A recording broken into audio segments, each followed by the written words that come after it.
اعوذ باللہ من الشیطان الرجیم بسم اللہ الرحمن الرحیم۔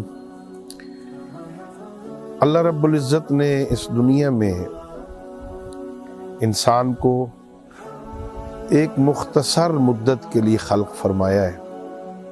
دنیا عارضی ٹھکانہ ہے، یہ مستقل رہنے کی جگہ نہیں ہے۔ اللہ رب العزت نے اس دنیا کے بعد ایک اور جہان خلق فرمایا ہے جس کے لیے انسان کو خلق کیا گیا اور ہمیشہ وہاں رہنا ہے۔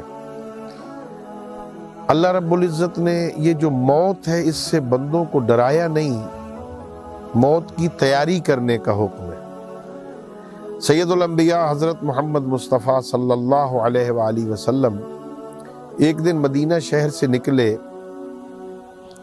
جنت البقیع میں کچھ لوگ ایک شخص کو دفن کر رہے تھے۔ سید الانبیاء نے آواز دے کے کہا، مہلن مہلن یا عباد اللہ، ذرا رکنا لوگو، ذرا ٹھہرو۔ سید الانبیاء تیز قدم اٹھاتے ہوئے قبر کے قریب آئے، اپنے دونوں گھٹنوں پر بیٹھے پیغمبر اور بیٹھ کے کہا، لوگو رونا لگے اور آنسوں سے ریش مبارک تر ہو گئی۔ کہنے لگے، استعدوا لہذا الوقت، اس وقت کے لیے اپنے آپ کو تیار کرو، یہ مشکل وقت ہے۔ قبر کی تیاری کا حکم ہے، موت کی تیاری کا حکم ہے۔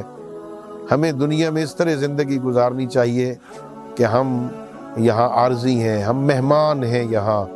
مہمان کسی کے گھر میں کس طرح رہتا ہے، مہمانوں کی طرح رہیں اور آخرت کی تیاری کر کے جائیں۔ انشاءاللہ تعالی موت بھی آسان ہوگی، قبر بھی آسان ہوگی۔ اللہ رب العزت ہم سب کو موت کی تیاری کرنے کی توفیق عطا فرمائے۔